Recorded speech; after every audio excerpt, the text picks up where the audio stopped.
Greetings out there, comics fans. It's me here, Nick Cicada, Denver's greatest cartoonist, here with another exciting comics review. It's been a while since I did one of these, but every now and again I like to get back to my roots and review some of the graphic medium that's captivated me for my entire life. And this isn't a follow-up to my comic recommendations series, it's just a comic review. I don't necessarily recommend this comic by any means, but it's the first comic I've read all the way through in a good long while, so I figured I may as well review it and talk about it.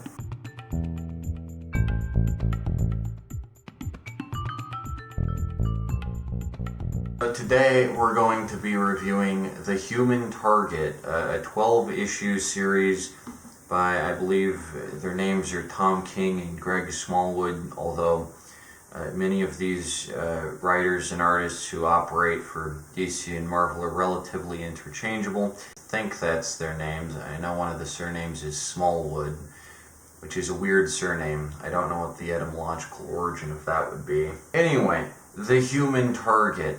This is a 12-issue series published by DC under their edgy Black Label imprint, the same imprint that published the craptastic, spectacular Three Jokers, which is a really horrible sequel to what is already one of the worst comics ever made, Batman the Killing Joke, which for whatever reason every 50-year-old comics buff claims is the archetypal Batman and Joker story, even though actually the archetypal Batman and Joker story is the first appearance of the Joker in Detective Comics in the 1940s, by Bob Kane and Bill Finger, where the character comes to life basically fully formed.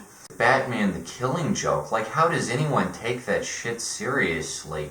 Batman's like, we needn't kill each other. Hey, Alan Moore, did you ever stop to think that Americans don't use the contraction needn't? Oi, Joker, we needn't kill each other.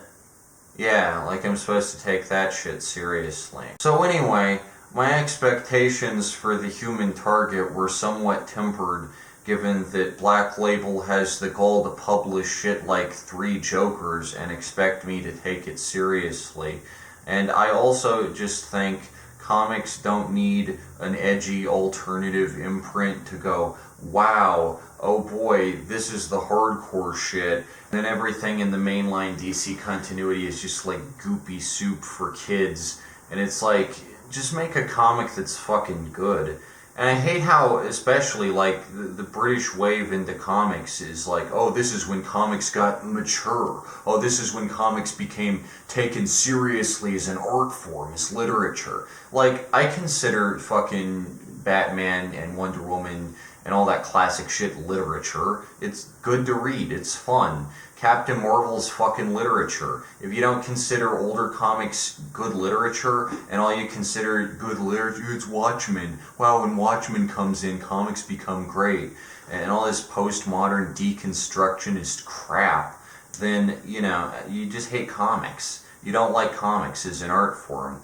And you just like picking comics apart. I've made an entire video about this, how more than any other medium, comics really seem to hate themselves. They go through a period of intense self-loathing, and they just have a weird postmodern deconstructionist bullshit train built around them that's very, very difficult to break free from. Because the most popular comics these days are the worst ones that do the worst job of actually getting people to get into comics. Because if you read fun comics, then it's wow, comics are fun. But if you just read the shitty, boring edgelord comics, then you'd be wow, I don't want to read comics anymore, because it's all just a bunch of shit. Anyway, that aside, what am I talking about? The Human Target.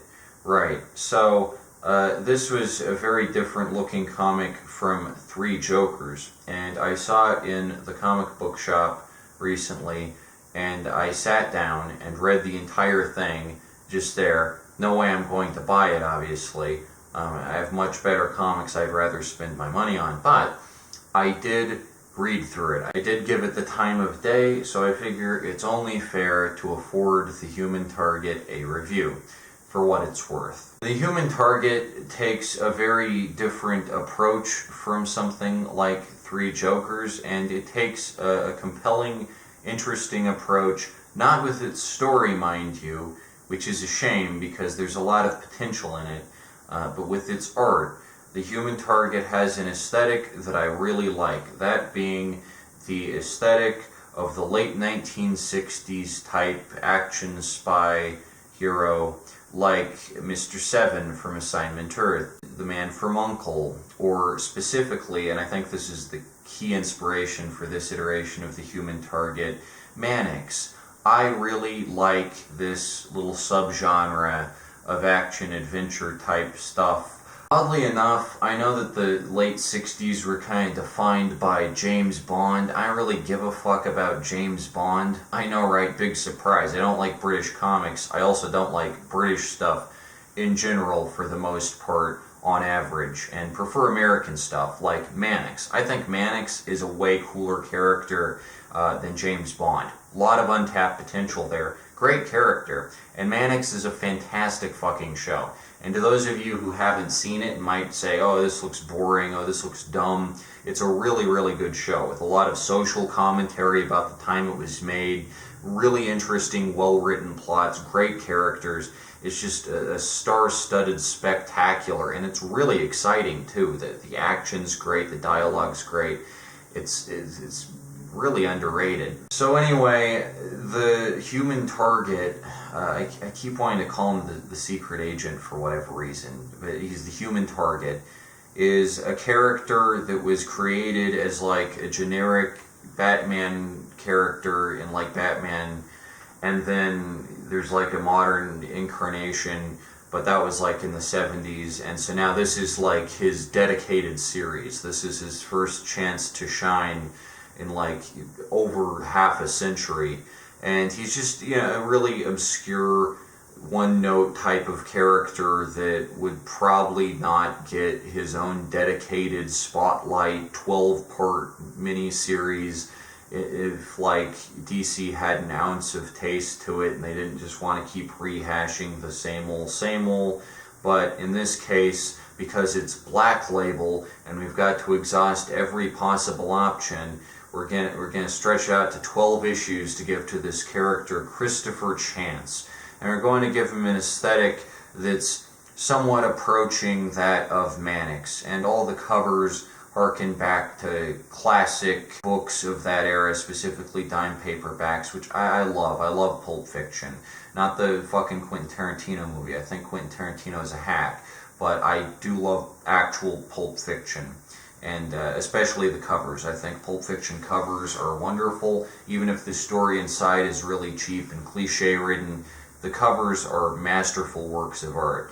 So that's what drew me to this comic. And I hate to say it, but in this case, it's definitely a case of style over substance. It's a case of the comic looking spectacular, looking really cool and awesome and great, but the story being pretty damn empty. The story lacking any narrative weight, any cohesion, any point. It feels like something that was written to meet a deadline, as does pretty much everything put out by DC or Marvel these days. Go figure. This is a real shame because I fucking love this art style. It looks so awesome, it looks so cool, but right in the middle of the first issue, when the Human Target saves Lex Luthor from being shot, someone takes their phone out, and it's drawn in like the same 60s pop art kind of style, but it's just like, why does this comic even need to be set in the modern day? Why can't it just be set, say, in the 60s? Do a period piece where it's like, oh, he's the Human Target, and he's interacting with 60s versions of the DC lineup. That could be interesting. No, have it set in the modern day, so people have like phones and shit, but it's drawn in this like 60s pop art style. What the fuck? Just have it set in the 60s. If you're gonna draw it like it's the 60s, if you're going to adhere that closely to that style, and that specific mood and feeling that's associated with that period of time, just set it in the fucking 60s. Also, as much as I hate to admit this, there is something about the art style that feels really artificial at times. Like, there's obviously a lot of work that's done with pastels and a lot of stuff that's done with, like, paints, and it's a very versatile look, but then you get stuff where it's just, like, looks cheap and digital, and it just looks, like, fakey. And it's like, if you're going to commit this hard to the bit, if you're going to go this much into graphic design, the artist Greg Smallwood or whoever, he obviously really gets it. You know, he knows what this looks like. Why use a computer for any of it? Just use the tools that were available to, like, people in the fucking 1960s. Go fucking Saul Bass with it and make it look like the man with the golden arm, you know? Make it look fucking cool. And don't use a computer. You know, I'm sure DC's Black Label, the prestige title that they are probably like, oh, you have to use digital shit because it has to meet a professional standard. Like, if you're gonna make a period piece about specific materials and stuff, why not just go all out and just use those materials? It doesn't make any sense. This is the same gripe I have with fucking analog horror here on the internet, that it's like, oh, I love VHS, but I'm not willing to use it. I'm not willing to actually go to the fucking thrift store and buy a VCR and hook it up, because I'm too fucking lazy, so here's a shitty VHS filter. It just feels like a hollow simulacra. Baby, come on, you dip it with me, girl. Fall into a dip, let's take a little. What I think Greg Smallwood misses is that even though it might feel like the late 60s had a very defined style to them and you can just capture it in this very, like, specific pop art type setting, Mannix and shows like it had a very innovative outlook where basically anything was possible in terms of graphic design, and they had to invent a precedent basically out of nothing. That's how all the cohesive aesthetics are created. So you get things like that wonderful fucking Mannix title where it's like the silhouettes and the rectangles and Mannix running down the fucking bridge and all the letters in his name pop in and pop out one at a time. That's a fantastic title. And I don't think someone like Greg Smallwood would necessarily be capable of creating something that innovative and that creative and that sharp and clean and pristine looking, because he is going off this, like, stereotypical simulacra manifestation of what the late 60s pop retro bi type feel is supposed to look like, and not really allowed to elaborate on it or do anything, like, really interesting with it, like the graphic designer on Mannix obviously was able to do. That's a show that looks and feels like, oh my gosh, it's fucking eloquent. It's a beautiful looking show in terms of color composition, because it's right when, you know, color TVs were getting in, so it has the same type of look as Star Trek. It's very nice and saturated. The lighting is fantastic. Obviously, the entire graphics and visual team on Mannix was, like, very in with it, you know?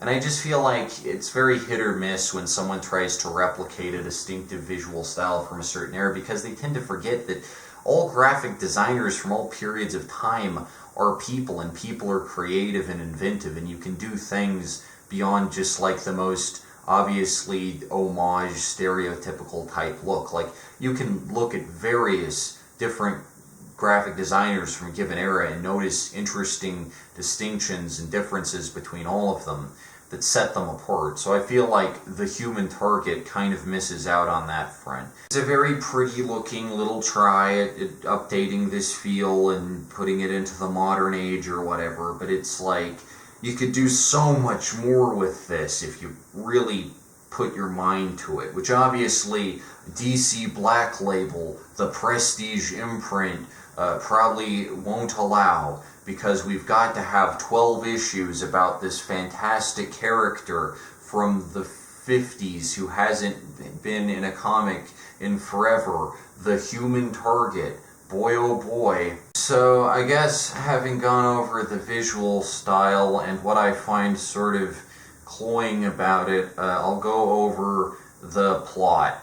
So you got Christopher Chance, he's the human target, and his job basically is to get hired by people who are going to be assassinated, and so they try and assassinate the person, but then it's him, and he takes off his mask or whatever, and he's like, I'm the human target.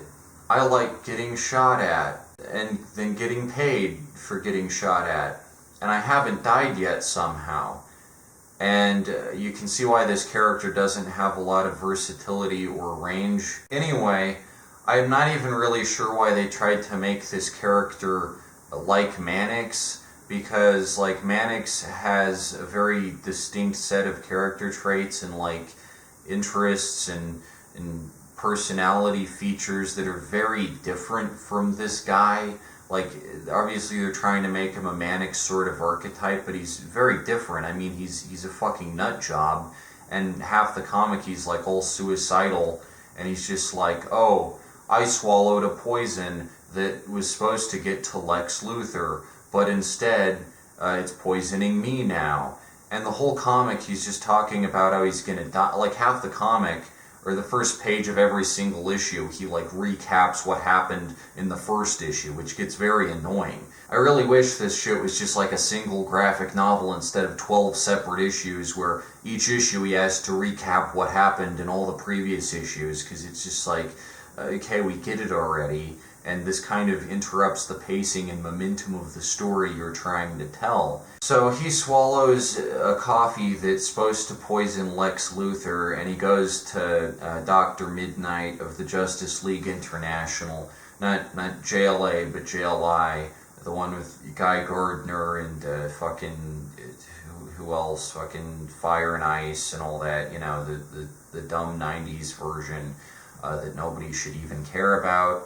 And so then he's getting poisoned, he has 12 days to live. For whatever reason, in a fucking superhero universe, fucking Dr. Midnight can't just say, hey, you know, here's a super cure, because we can do magic and shit, but we can't just cure this one guy who's got like this really dumbass poison. It's basically just a plot contrivance, because you have to explain, obviously, in a superhero world, how they can't just develop an antidote for this fucking poison. But like from the first page, Human Target, being the smart boy that he is, doesn't really consider, hey, maybe there's a way out, maybe I can get a cure. He's just like, oh, well, I'm gonna be poisoned now, so I have 12 days to live, and I'm gonna find out who did it. And it's just like very contrived, because it's like, why couldn't he could just like ask someone for a cure. I'm sure there's a cure somewhere. It's a fucking superhero universe. It's just very goofy. And so then Ice from the Justice League International is like the femme fatale character, and then Guy Gardner is in like 2 issues, and then what's his fucking name, the walrus looking fucking Green Lantern, is in like the next to last issue. And it's fucking annoying, because I don't care about any of these Green Lanterns. In fact, Guy Gardner in this is fucking insufferable. I've never actually read Guy Gardner in anything before, but if this is how he is in all the other comics, holy shit, he's insufferable, and clearly just the byproduct of that 90s, 80s edge, where it's like, wow, let's make all the superheroes edgy bastards. Oh boy, let's make the new Green Lantern a total shitwad. That'll make him real endearing. How about Alan Scott, you know? Where's all the love and praise for Alan Scott, the real Green Lantern? Not this Hal Jordan guy, not this Guy Gardner fucking guy. How about Alan Scott? How about let's just go back to basics and just make Alan Scott the Green Lantern? It makes sense to me, you know? No, let's have Guy Gardner. This character fucking sucks. Totally invented by hacks. Anyway, so there's Guy Gardner in 2 issues. You waste 2 issues on fucking Guy Gardner, and then the Walrus Bastard in one of them, and then like Rocket Red and frickin' Martian Manhunters in like issue 5 or whatever. So this is my core issue with the storytelling of the Human Target. One thing I admire about it is it's not really a postmodern story. It's very straightforward. You can read it and get it, and it's not like deconstructionist or whatever. There is a little bit about, oh, I'm living in a world of gods, or oh, yeah, I'm so in this universe that's full of superheroes. Isn't this wacky? Some of that Joss Whedon type crap, which isn't really Joss Whedon invented. Alan Moore did it first, obviously, with fucking Watchmen. That was the beginning of the end for all this shit. But yeah, some of that, oh, I'm in a world of gods and shit. And it's like, no, superheroes aren't gods. That's fucking stupid. Superman is an appealing character and was an appealing character in 1939 when he first appeared because he was an approachable, cool guy. He wasn't like an uptight fucking asshat like Rorschach or fucking Dr. Manhattan. He was a cool guy and kind of a Jewish power fantasy because the guys that invented him obviously were Jewish. So he's a cool character, and by saying, oh, I'm in a world of gods, that's obviously some Alan Moore bullshit. But I don't think necessarily the writer Tom King is aware that he's like taking in this dumb crap. So overall, The Human Target is not a postmodern deconstructionist type story. It's meant to be like a straightforward type, Mannix type, late 60s type, spy detective type tale, where it's like, ooh, who poisoned Christopher Chance, the Human Target? Which of the Justice League International did it? Ooh, damn, what a mystery. The problem with this story, and you might have recognized it by now, and the problem with the comic, the biggest problem is it has too many narrative constraints placed upon it because it has to simultaneously function as like a grounded Mannix type detective tale, which is like cool and sleek and graphically appealing, and also it has to have all this DC property shit crammed into it and can't just give the character, the Human Target, who all things considered compared to all this fucking outrageous Justice League shit, he's a relatively grounded, interesting type character because he's reminiscent of Mannix, a little chance to breathe, and you can go, oh, here's this cool character, I want to know more about him. Nope, it's time to talk to the fucking Walrus Green Lantern, because that character's so much more fucking interesting. Normally, I really like outrageous spectacle in my fiction, and that's one reason I'm not so big into detective or crime stories, really. I like the late 60s stuff, and like I said, I like Mannix, mainly just from a graphic design and aesthetic standpoint, but I don't really watch too much like Kojak, fucking Nero Wolf in particular, because I like outrageous, fun, interesting shit in my stories. But The Human Target is kind of amazing in that it really makes me wish that this wasn't a DC thing with all these fucking superheroes in it every 5 seconds. It's really obnoxious. And we could just get a nice introspective character study on this character who could easily just be like the Man from U.N.C.L.E., that's a grounded concept. Here's a guy who, when an assassination attempt happens, pretends to be the guy that's going to get assassinated, and then he fights back and gets the assassin. Okay, great concept. That's easily a fun concept for a spy thriller, or just like a very grounded Mission Impossible type take. You don't need all this superhero shit crammed in there. What a fucking waste. What a waste of a perfectly good concept that could easily stand on its own, in its own separate continuity, its own separate universe, that's not the DC one. Because when you cram in fucking Martian Manhunter and Green Lantern and all this shit, it just gets so tiring. Because every single issue, it feels like they have to cram in a separate member of the Justice League International, which is an incarnation of the Justice League nobody even gives a shit about. And none of the characters carry on from one issue to the next, except fucking Guy Gardner, who's in 2 issues, or actually 3, and he's fucking insufferable. He's like the worst character. And so what you get is this shoddy hodgepodge mess where the plot is contrived, All the characters except the main ones suck, because they're all like dry and bland and just very one note. And the art looks great, but the story is really fucking boring and predictable. So, spoiler alert, and this is the worst part of the whole story, is it turns out it's Ice, who obviously is set up at the beginning of this story as like the femme fatale archetype, and then it turns out, oh, she killed him. Okay, well great, I already figured that out. I'd like if the narrative subverted my expectations a little, please. I know I said I don't like postmodern deconstructionism, and for the most part I don't, but holy shit, even episodes of Mannix, which is like a very straightforward, classy, easygoing detective show, are more subversive. The writing in that is more unexpected, and there are more twists than in this pile of shit monstrosity, where everything is completely mapped out, all the story beats are just there, and Christopher Chance, instead of, shooting Ice in the head at the end, as he ought to, because she's responsible for his death, and he's the fucking human target, like his literal job is to take out assassins, that's what he does. He's just like, oh, Teehee, I'm in love with you, so, yeah, I guess you get to go, and she's a fucking murderer. Like, what the fuck message is this story even supposed to send? It's tripe.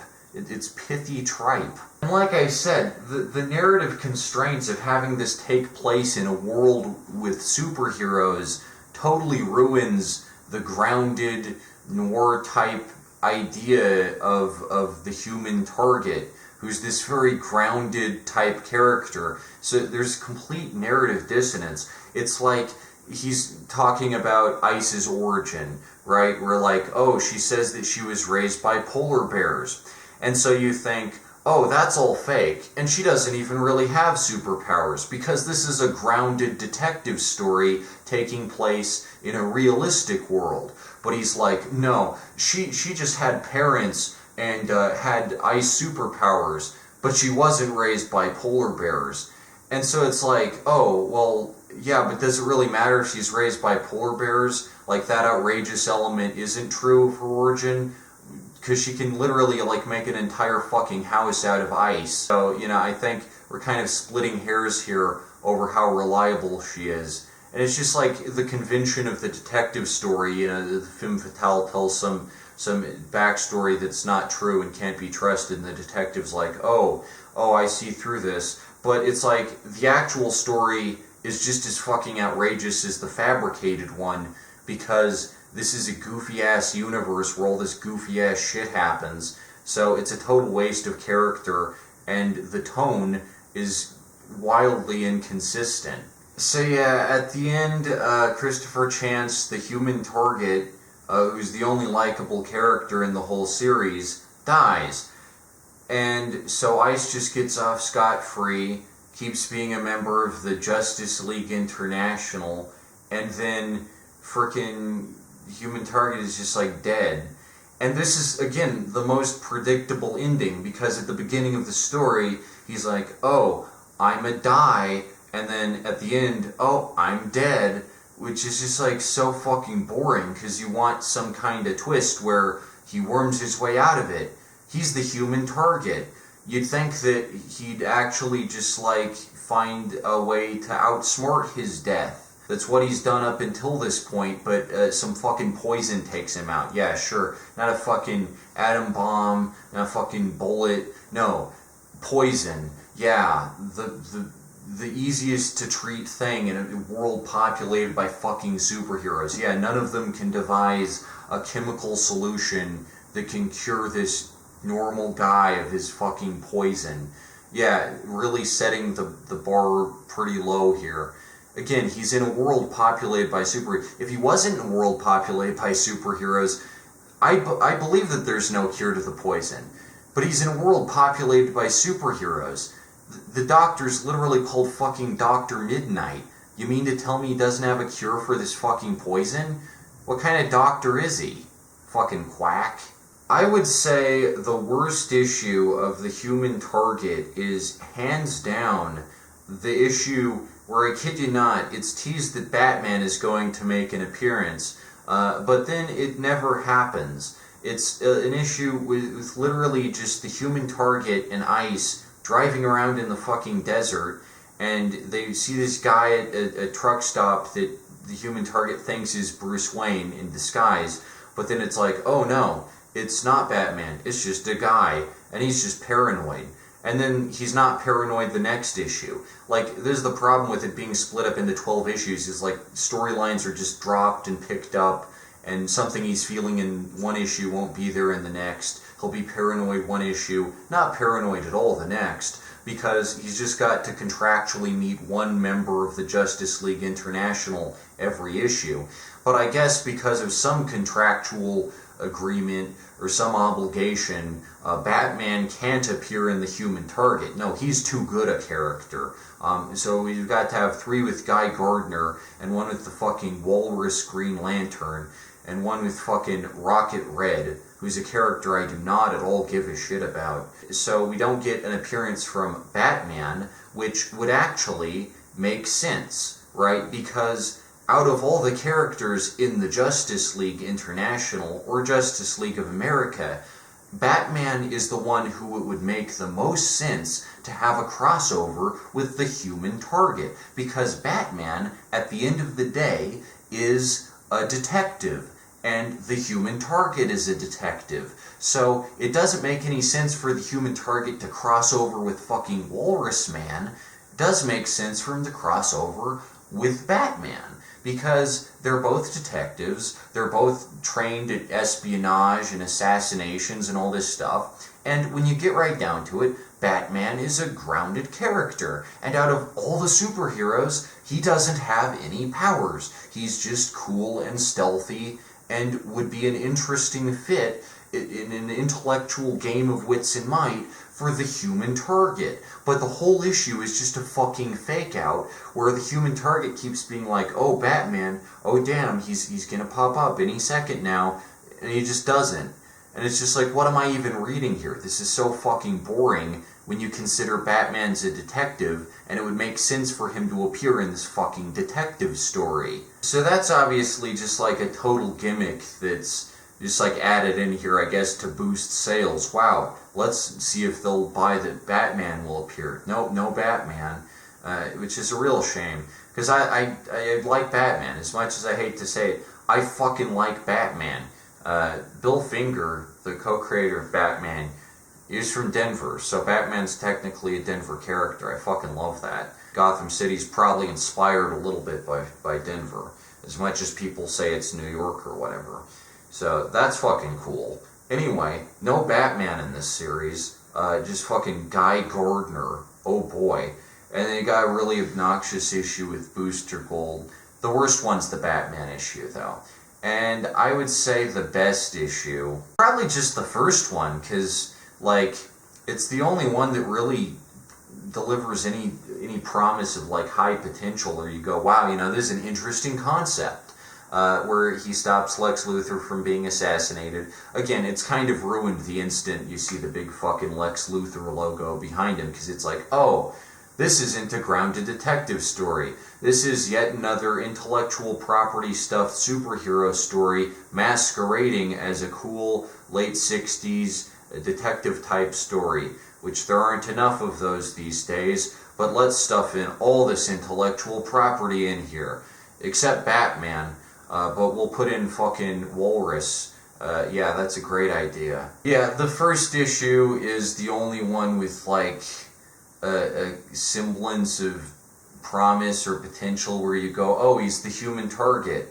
Maybe this will turn out cool. Maybe we'll follow all these issues and go through different adventures with the Human Target as he does what he's known for, being a human target. That could be a pretty cool series. No, let's have it that he's poisoned, and every day he's got to interact with one new member of the Justice League International. So we can stuff all these second-hand characters into this series that should just be about the titular character, because it's named after him. This is a choice, again, that I don't understand at all. Like, people complain about how the Morbius movie doesn't have Spider-Man in it or whatever, or Madam Web doesn't have Spider-Man in it, and he's not allowed to appear. But like, when you stuff fucking superhero characters in everything, and you don't allow a story to breathe on its own as its own thing, like, at least the Morbius movie's about fucking Morbius, and it doesn't just like stuff Spider-Man in there every fucking second. It's a character study of Morbius. But the Human Target, I keep wanting to call him the Human Bullet for what? The Human Target, he's not even allowed to breathe in his own story, because every fucking issue you've got to introduce a new superhero for him to interact with, and it's really boring. And I wish that this character was just given a little room. It should be mentioned, obviously, that this series features a cameo from one of my favorite characters in all of comics, Blue Beetle. I don't like the DC version, same way I don't like the DC version of Captain Marvel. I like the original Charlton Comics incarnation. Charlton Comics are fucking awesome, and Blue Beetle's fucking awesome as a character. Not the DC version again. And I really hesitate to read anything by DC with Blue Beetle in it, because of how dirty they do him. And, there's no exception, but I didn't know he'd be in this. You know, his appearance is fun and all, but it just feels like he's DC's answer to Mr. Fantastic from the Fantastic Four, Reed Richards. He's basically just Reed Richards. Horde Industries is basically just fucking Richards Enterprises, or whatever the fuck Mr. Fantastic's Enterprise is called. I get all these shit mixed up. I once called the Human Torch from Fantastic Four Johnny Blaze, but he's Johnny Storm. Johnny Blaze is Ghost Rider. Anyway, it just feels like Blue Beetle is like a shitty Mr. Fantastic stand-in now, when it used to be so much more. God, DC just ruins every fucking character they assimilate. And you should absolutely go read the original Blue Beetle run from the 60s, and The Question, too. Way better stories than The Human Target, I should mention. Yeah, The Question and Blue Beetle, and all the Charlton lineup is just, like, fantastic. But yeah, so Blue Beetle appears in this for one issue, and it's pretty straightforward. There's not too many surprises, nothing really happens. There's no plot twist. Like I said, you'd expect there to be some kind of interesting subversion of expectations, because you know from the beginning that it's ice. Because who the fuck else is it gonna be? Not gonna be Batman. He doesn't kill, so I know it's not him. You know, and who else? Like, who even wants to kill Lex Luthor? Who the fuck cares? I don't care about any of this. It is such a waste of time and energy to be talking about the fucking Human Target. I'm amazed I've even managed to make a video this long already about this stupid 12-issue miniseries from fucking DC. It fascinates me, like how poorly executed it is, because the art's fucking amazing. And I just wonder what it would be like if half of these artists, like Greg Smallwood, had enough self-respect and decency to not draw for DC or Marvel, and stop just having characters who are already pre-established and invented by someone else. For fuck's sake, the Human Target isn't even these guys' original character. He's been around 50 plus years. There's just never any reason to use him because he's kind of one note and basic. I feel like if Greg Smallwood or one of these artists had some dignity and some ethics and some principles, you could just make an independently run detective fiction story that's cool and interesting and nice to look at. If you can replicate the late 60s pop art spy type look that fucking well to this degree of like verisimilitude, why not just make your own detective character and have him do fun shit in a fun, wacky, retro 60s type setting?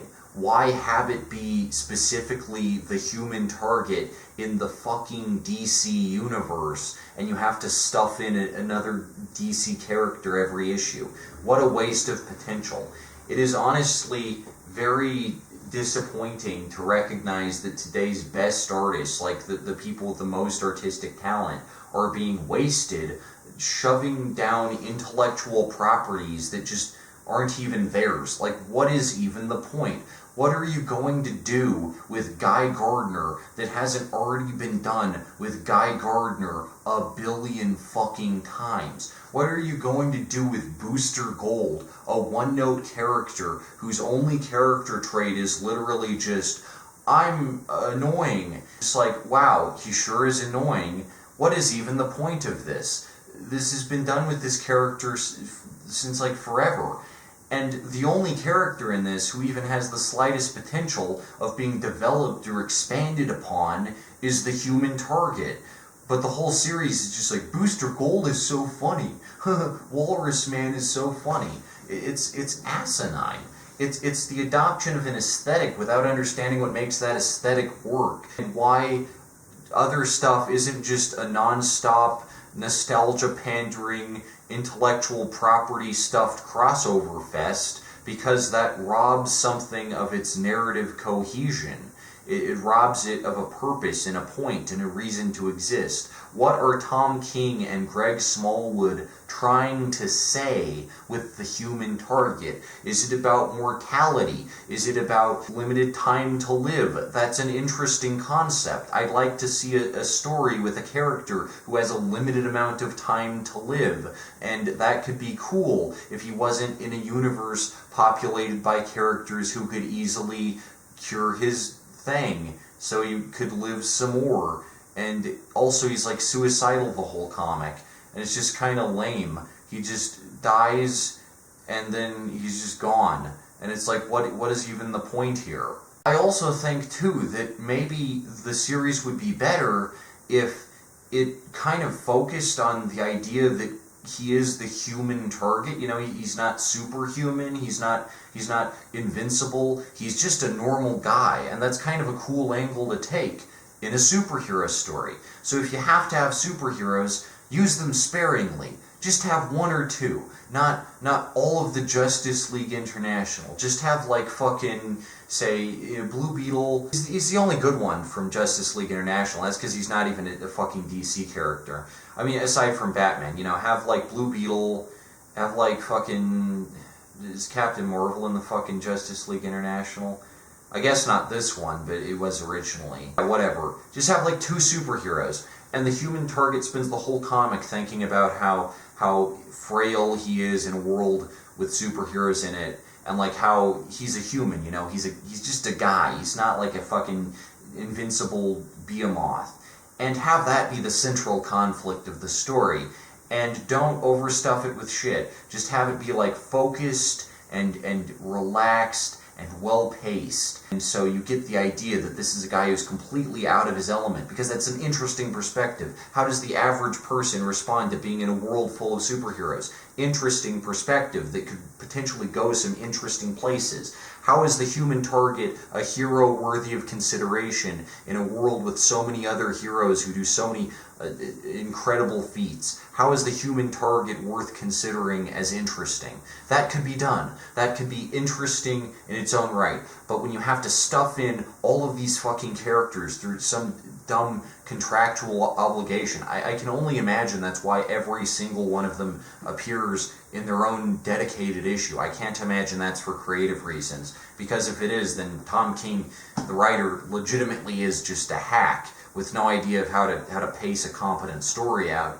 But yeah, this series is like all looks and nothing under the hood. It is so empty, and that's so sad for DC, because you invented Batman. You had Batman, cool character, tons of versatility, infinite potential, world's greatest detective, and now you bring a 12-part miniseries with the world's potentially interesting detective, but he's not given any room to do his own thing or develop the way Batman was given. He's not given room to fucking go places and do things on his own.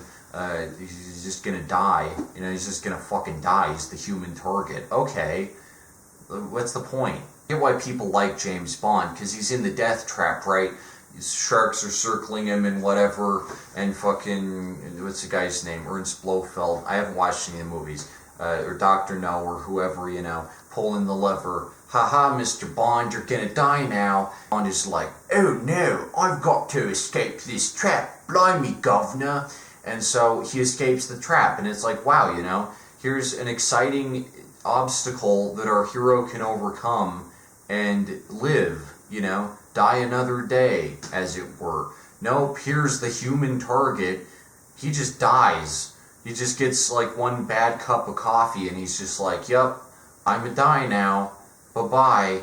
And he doesn't even kill his murderer. Like the whole series, you're like, oh, when he gets a hold of whoever poisoned him, being the badass detective he is, he's gonna whoop some ass. He's gonna show him who's boss, because he's the human target. But no, it's Ice. And Ice is a girl, so he can't just, you know, enact his vengeance on her. Oh no, you know, we've got to let her live, because she's a marketable intellectual property character.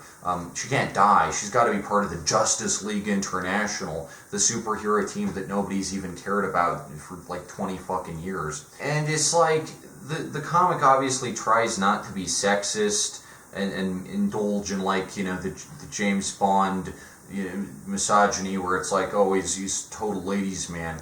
Like the human target in one scene, he's on top of the Ferris wheel with Fire, the other Justice League International girl. She's like, oh, do you want to kiss me? And he's like, no, not really. And as an aromantic, I really relate to that. And I'm like, oh, cool. You know, that's a cool little twist on this character. Like he's kind of like the archetype of these late '60s detectives, but he's more respectful, and he's less of a hands-on pig, you know? Cool. But then, by the end of it, it's just like, he doesn't kill Ice. That's sexist, because she deserves what was coming to her. And it's fair to treat women the same as men. So, you know, if it was fucking Rocket Red who poisoned him, you know, I guess the human target would take it out on Rocket Red, because he's a guy, and he's not in love with Rocket Red. But because Ice is a girl, even though, like, she lied to him and poisoned him, and I guess actually did fall in love with him, but initially just did that as, like, a fucking ruse. Oh, we can't shoot her. You know, we can't enact vengeance on the actual culprit behind this whole mystery. So even though it tries really hard to adhere to, like, a competent structure, it just fucking can't, because it's got to keep Ice alive. Everyone likes Ice. Oh, what's that? You've never heard of Ice, the E-tier Justice League International member? Well, damn, we got to keep her alive, but not the human target. I don't get why this series exists. Like, what's even the fucking point? It's literally just so much filler. There's so much filler. It could be 20 pages and wouldn't miss a beat, and you could just cut out all the Rocket Red shit, all the Guy Gardner shit, Booster Gold, toss it in the trash. Just have it be like a little character study of a guy. Is that so much to ask from comics anymore? Maybe it is too much to ask from comics anymore. Comics can't just be fun. Oh, you can't just have a nice little detective tale with a fun little mystery. And I think that's a real shame, because there's some great examples of comics out there that do that shit perfectly, but they're all old, you know? And you gotta go looking for them. Like, there was a fucking Honey West series in the 90s. You're the man now, dog. Nobody knows about it, except me, probably. I'm probably the only one who's read the fucking Honey West comic. That shit's amazing. Honey West's a fun character, and the comic delivers. She does fun shit. She gets into fun hijinks. She's a cool character. Cooler than the human target, Honey West. Where's all the appreciation for fucking Honey West? Fucking Anne Francis. Honey West is a great character. So, if anyone read The Human Target and was disappointed like I am, my comic recommendation in this video is not actually The Human Target. Don't read it. Read Honey West from Moonstone. Great series, fantastic character, really well done. And whoever made the comic clearly understands Honey West, like, as a character. And it's a great series. It's obviously just done out of passion and respect for the character and her legacy. And yeah, it's fantastic. You should absolutely read that. Mega underrated, really underrated title. It's fantastic aesthetic. Same as The Human Target, except less bullshit and no superheroes and all this dumb crap stuffed in. And just a great story overall. So yeah, read the Honey West comic if you're into a nice late 60s retro type pop feel. But yeah, The Human Target is a pretty looking waste of time that I would not generally recommend, unless you're like a really hardcore Justice League International fan. If you're a fan of The Human Target, for whatever reason, this series doesn't give him a chance to live up to his name, so don't even bother.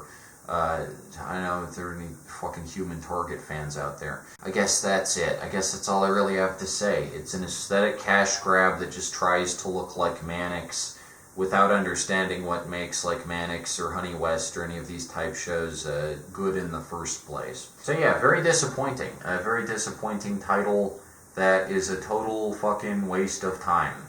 But hey, I read it, so I reviewed it, and now you know about it.